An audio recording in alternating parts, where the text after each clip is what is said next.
зуҳрову насиба меҳрубону даври нисо саодат ва шаҳзода аъзои маҳфили рақс дар рӯи арӯбача мебошанд. ин аввалин гурӯҳи рақсиест ки нафарони имконияти ҷисмонияшон маҳдудро ҷалб кардааст. ҳар кадоме аз ин гулдухтарон рақсро бениҳоят дӯст медорад ва то ташкили гурӯҳашон дар алоҳидагӣ ҳам мерақсиданд. 2 моҳ пештар онҳо ба як гурӯҳи комил табдил ёфта дар муддати хеле кӯтоҳ чанд номераи рақсиро омода сохтанд. аъзои гурӯҳи рақс дар рӯи арӯбача аз шаҳри Душанбе ва ноҳияҳои тобеи марказ ҳастанд. масалан меҳрубон ҷонмаҳмадова дар ноҳияи шаҳри Нав зиндагӣ мекунад. новобаста аз ин рӯзҳои тамрин сари вақт ба филармонияи давлатии бачагонаи Тоҷикистон ҳозир мешавад. ӯ мегӯяд аз шодӣ дурии роҳ ва мушкилиҳои онро эҳсос намекунад ва аз ташкили гурӯҳаш хеле хушҳол аст. خیلی خرسند هستم که همین محفل را کشیدم. از اون لحظه‌ای که ما در خانه دلگیر میشدیم این برای ما یک چیزی هست که همه طرفه به هم جسم ما هم به سلامتی ما روحیه ما رو خیلی بالیده میکند. همه این خوشبختی ها است و همه اون کوشش های سرور دولتمان است که ما چنین آسوده و هر چی که خواهیم و در جامعه خود سهم خود را نوابسته از اونه که امکانیت های محدود داریم ولی کوشش میکنیم که سهم خود را گذاریم. маҳфили рақс дар рӯи арӯбачаро шаҳзода Султонбоева роҳбарӣ мекунад. шаҳзода мегӯяд дар ҷустуҷӯи макони машқу тамрин каме заҳмат кашиданд, на аз он хотир ки касе ба кӯмакашон нарасед, балки на ҳама муассисаҳо барои машғулиятҳои онҳо шароити зарурӣ доштанд. ҳамин гуна филармонияи давлатии бачагонаи Тоҷикистон ҷойи барояшон мувофиқ интихоб шуд.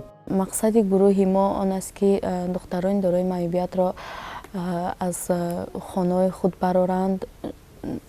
ما نباید در خانه خود شینیم بلکه ما میتوانیم برایم به مردم نشان دهیم ما هم یک عضو جدا نشونده جامعه هستیم و ما میخواهیم که در آینده با دیگر آزمون هایی که در بیرون از تاجیکستان میشود در خارج ما اشتراک کرده البته نام تاجیکستان رو برداشته از آنجا با دستاوردهای خیلی خوب برگردیم.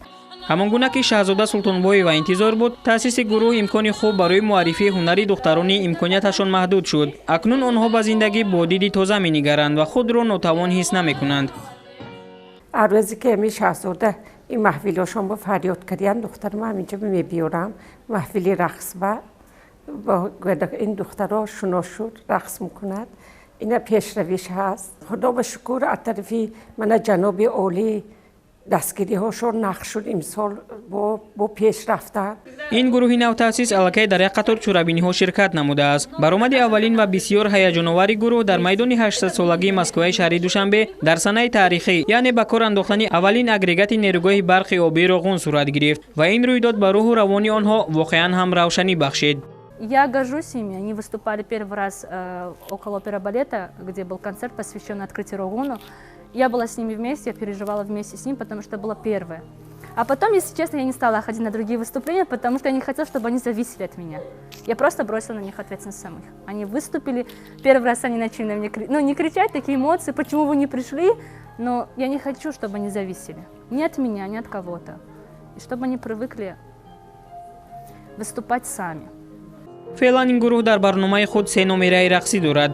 масъулини гурӯҳ мегӯянд ки ин шумора метавонист зиёдтар бошад агар ҳамаи аъзои гурӯҳ бо аробачаҳои рақсӣ таъмин мебуданд.